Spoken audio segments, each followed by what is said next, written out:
Welcome everyone, it's Gray Shirt Guy, Rock the Gray Shirt. As always, we're here to do a little showcase update of my Catachan army. And I got something cool that I'm going to be using in future model updates. A little turntable. Got it on Amazon for, I think it was under 40 bucks or under 50 bucks, something like that. And it's just comes with a little remote. There are a bunch of options that you don't need a remote with, but they don't have any like adjustments, but this one's got a little adjustment where I can adjust the speed. And it'll allow me to get a little bit more zoomed in on specific models and show details instead of just kind of showing like a little further back. And I think this is going to add a little bit of nice, just a little more entertainment or just a little bit more visual appeal to see all my nice plastic. Now, this isn't the complete army. I still have about 17 models left to paint, and I'll probably throw those in here at the end of it. And but yeah, let's get on over. All right, first we'll start off with a little bit of a kind of a display of how everything looks on the field of battle. This right here is about 1,700 points of Air Wing Catachan. We got 4 Valkyries, 3 Infantry Squads, 3 Sentinels, and 3 Armored Sentinels, and 3 Hellhounds. And then we have a command squad with a Heavy Flamer and 3 Flamers, and a host of characters. So now we've seen the overview. Let's just zoom in on that close-up. We have Colonel Strachan with his infantry squad, a little command squad with 1 heavy flamer and 3 regular flamers. Your veterans, and I think it turned out pretty good. He's the warlord of the army. Let's move on. And here we have one of the infantry squads. Each of the infantry squads have the same loadout. We have the sergeant with a power sword and a bolter, and a single flamer, and then the rest are just standard lasgun infantry. And I mixed Cadian and Catachan kits to get the different bits and to get the different style. I also went with 3 different color schemes for the skin, a very pale under hive kind of color, a dark skin tone, and then a more traditional Bugman's Glow type skin tone.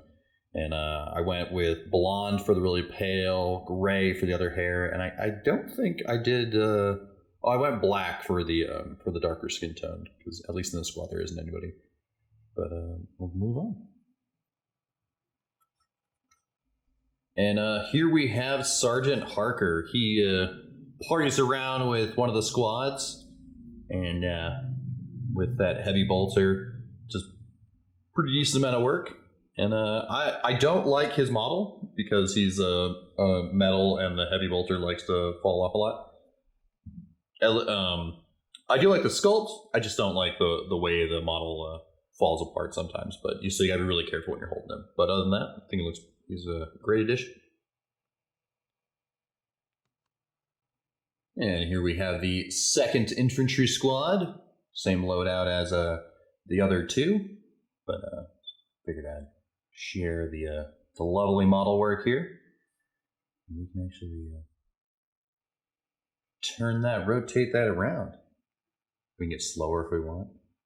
We can get faster, kind of just showing off the thing. A little bit noisy though. I'll have to edit out the sound of the motor. Hopefully that'll all work out. All right. Here we have, I believe her name is Savine Rain. I could be wrong, but here's my interpretation. I went with a green to match the Catachans for the coat. I felt it was kind of more fitting for a commissar being assigned to a jungle fighting Death World army to have matching colors. So, and I actually think the green came out a lot better than it would have been if I had done the black and the gray. But yeah, let me know.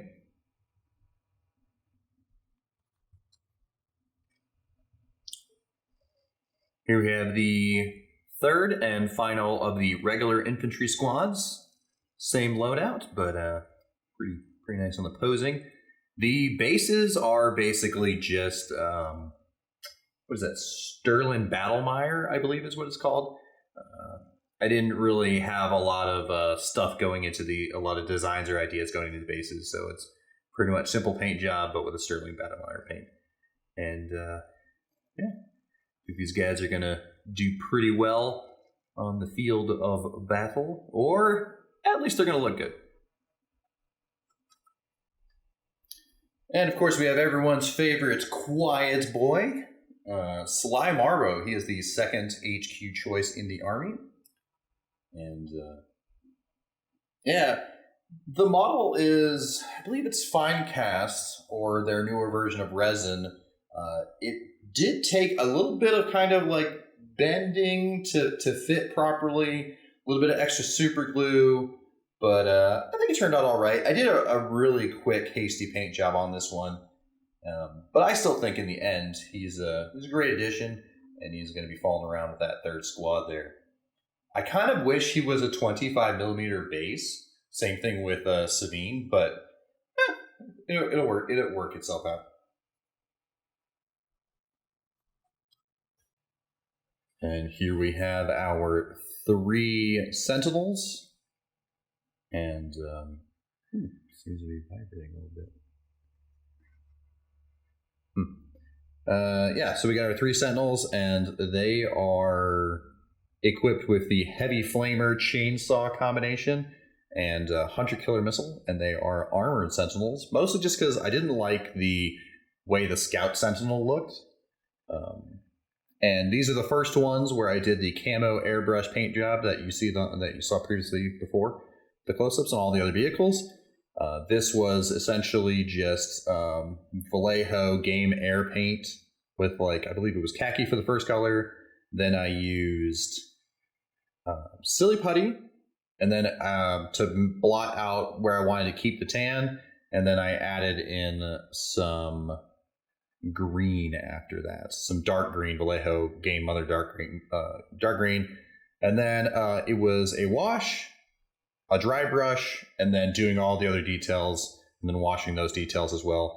And the searchlights, they didn't get the kind of lens treatment that I gave the Valkyries, but I still think they turned out all right, at least for what they're going to be. So, heck now, and you too can own your very own Hellhound. I don't know why. I was just imagining like the old 80s style showroom of, like, you'd see a Corvette spinning around on a platform. I don't know why. I just thought it was kind of funny.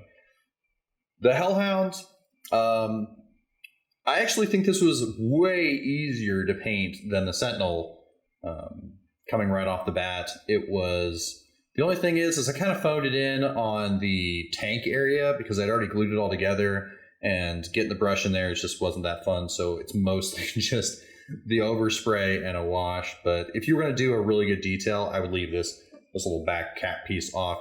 I actually ran out of Hunter Killer missiles, so I threw some a missile launcher from the Heavy Weapon Team sprue, and so this guy's got the whatever the Hellhound Inferno Cannon is. It's got a heavy stubber, which I had to go to my bits box to get a heavy stubber, Melt-A-Gun, and the Hunter Killer missile. And I think he turns out all right, although I will be taking a tip from Duncan Rhodes, and I will be taking the tank tread tracks off of future vehicles that I assemble, and I'll be doing those separately because it should speed the process up. But let's go on to the next one. Let me take this guy off here. Let's put this bad boy on here. So they're basically, I just want to give them a quick turn for each one of them because they have a slightly different camo pattern, but aside from that, they're all roughly the same. This is the first model that I've ever done pin washing, where you just put the shade, the Agdrizer shade, the wash, where you just put it on like the bolts and everything. So there was a lot of work in putting all those on there. It took a considerable amount of time, and then you dry brush over it. But I still think in the end it does look really good. So the effort is worth it. But while you're doing it, it does feel like kind of you're almost wasting time. But then we got the final last one. Some of the wash is a little messy, but from a distance, from a tabletop, I think it looks great. And yeah. But we got to move on to the real meat and bones of the army. We're going to move on to the Valkyries. So here we have the first Valkyrie that was assembled, because as you see, it's got standard heavy bolters on the door with the swing mounts, and it's all the Valkyries are equipped the same. They have double heavy bolter, double rocket pods, and a las cannon for the nose mount. And the concept and idea behind the whole army is that I want to fly across the board with the 4 Valkyries and drop off the Catachans on objectives to harass the enemy. I was, in my mind, I was having the concept of air cav. I had just watched We Were Soldiers with, was it Mel Gibson? Yeah, Mel Gibson and We Were Soldiers. I had watched that movie a ton because it was one of my favorite war movies. And if you haven't seen it, it's a really good Vietnam movie. And so I was watching the movie and I was like, man, if only I could do air cav in Warhammer. And I was like, wait a minute, I play Imperial Guard, we have Catachans, like we throw this together, no problem. And I think it turned out really well. The canopy on them I painted, and I'll get into that. Let me swap over to a different one so we're not all hogging the show. The canopies were fully sealed painted. And this one I still have to do the base on this one. This was the last one I finished. I still have to do the dry brushing on the soil, and I have to do the rim, which the rim is done in gray. But I didn't want to do the canopy. I didn't want to paint it, the interior of the cockpit. I didn't want to paint the pilots and everything. And every smoky, clear glass canopy I've ever dealt with in all the miniatures I've ever painted over the years has always faded and got dusty and cloudy. And there are probably ways to preserve that, but I was like, this is a lot easier. It could have been a little easier with the little blue shading I did. But at one point, I just stuck with a good routine, and I just powered through them. Doing pin washing on these and dry brushing Valkyries fully assembled is not fun. So for the rocket pods themselves, I actually had to snap the rocket pods off of their glue bases and re-super glue each of them back on after painting them. So if you're going to paint a Valkyrie or a Vendetta, which my Vendettas are going to be a giant pain because they're like double super glued on there, and I don't want to break the 2 Vendettas I have to paint later on. So those are going to be a little more annoying to paint. But my tips for you are to paint the engines off don't have the engines on the unit at all. Just assemble them separately and paint them separately. Don't have any of the weapons and don't have any of the landing gear attached. All the landing gear needs to be detached. Basically, anything that is black on here shouldn't be on the model itself when you're doing any paint job, unless you're uniformly going to paint everything the same color. But if you're going for like a camo, or you're trying to make them a different color than the rest of the vehicle, that's my tips and tricks. And if I ever had to assemble or paint Valkyries again in the future, that's exactly what I would do. A little time for the third one. And the reason why I went with the rocket pods instead of the Hellstrike rockets, mostly aesthetics. And I was looking through the rule book, and I could be wrong because I haven't played since 7th edition. It's been years and years since I played. But the Hellstrike missiles way back in the day were like one fire use, I believe, or it was. I could be misunderstanding. It's either they're one fire use or there was some other issue with them. Maybe because they were heavy 1. These, I think, are strength 5, but they have way more shots.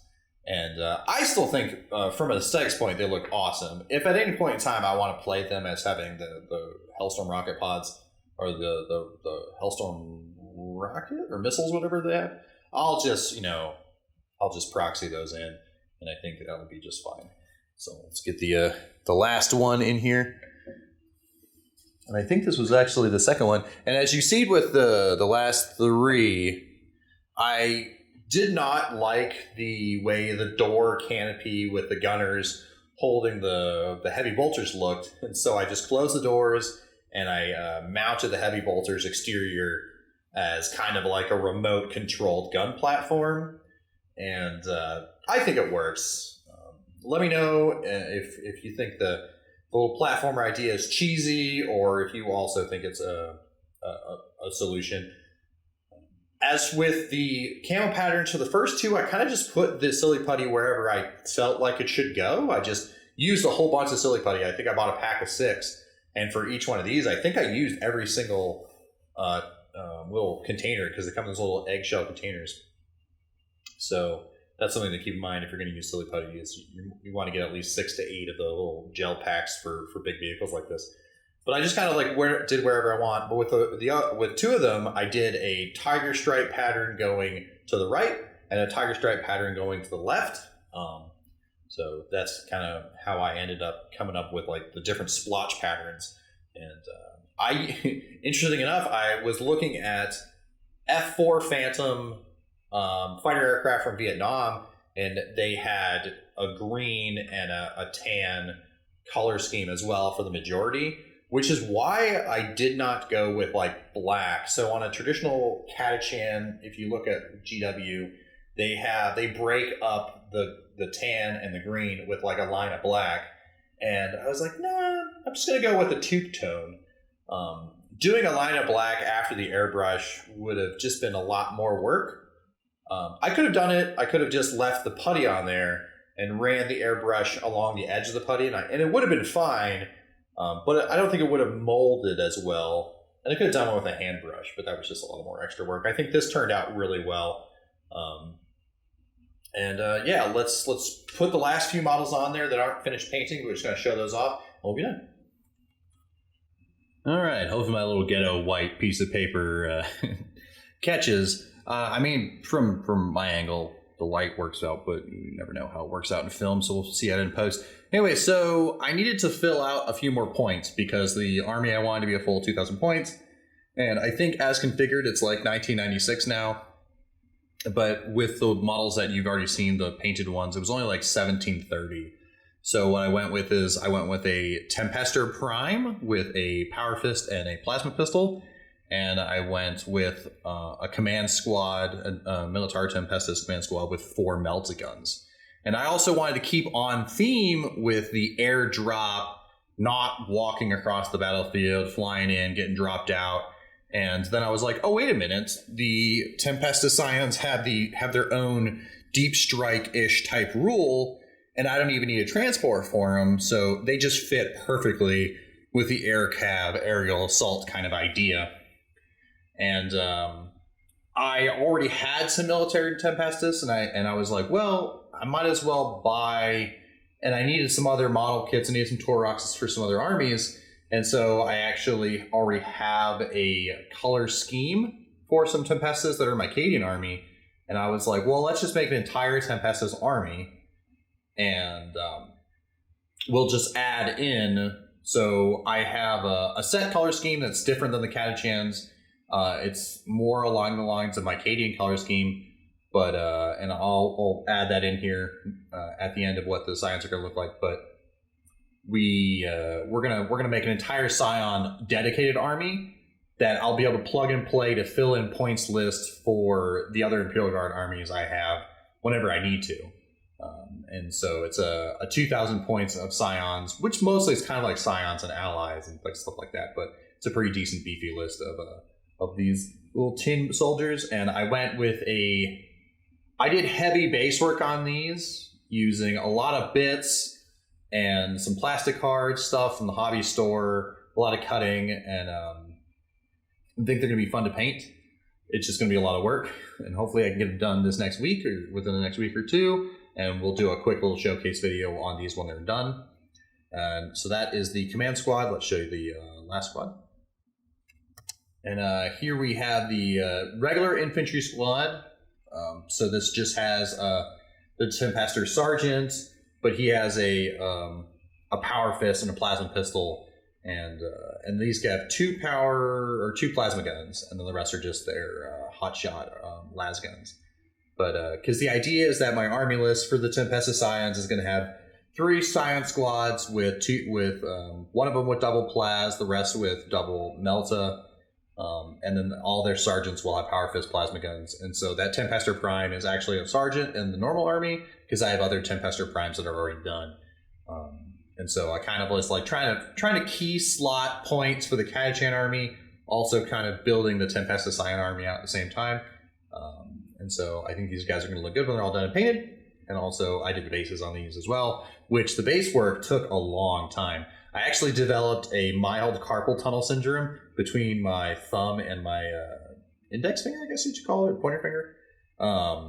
Right in there, it's been pretty sore because I like powered through 30 models assembling in about a 2-3 day span, and which normally isn't a lot, but with these little teeny 25 millimeters and everything, it was just a lot of twitch work with the fingers, and so it's a little sore. But let's show you the last 2 characters. So rounding out the last 2,000 points, we have 2 of the, I think it's like, I don't remember, was it Blackstone? Or I don't think it was book. I think it was just some sort of special release edition model they were doing. I can't remember the purpose of it. If you know the reason why these were released, let me know down below. But I ordered 2 of these, and I remember when I ordered them, they were like 180 day expected ship, and it was like 120. It was getting close to the 180 day mark for these 2 ladies right here. I'm gonna run them as platoon commanders with chainsaw and bolt gun. And then to kind of match the theme I was doing with the Catachans, one of them is going to be a standard Caucasian skin tone. The other one's going to be a dark skin tone. I think I was going to be a little outlandish with the hair colors, though.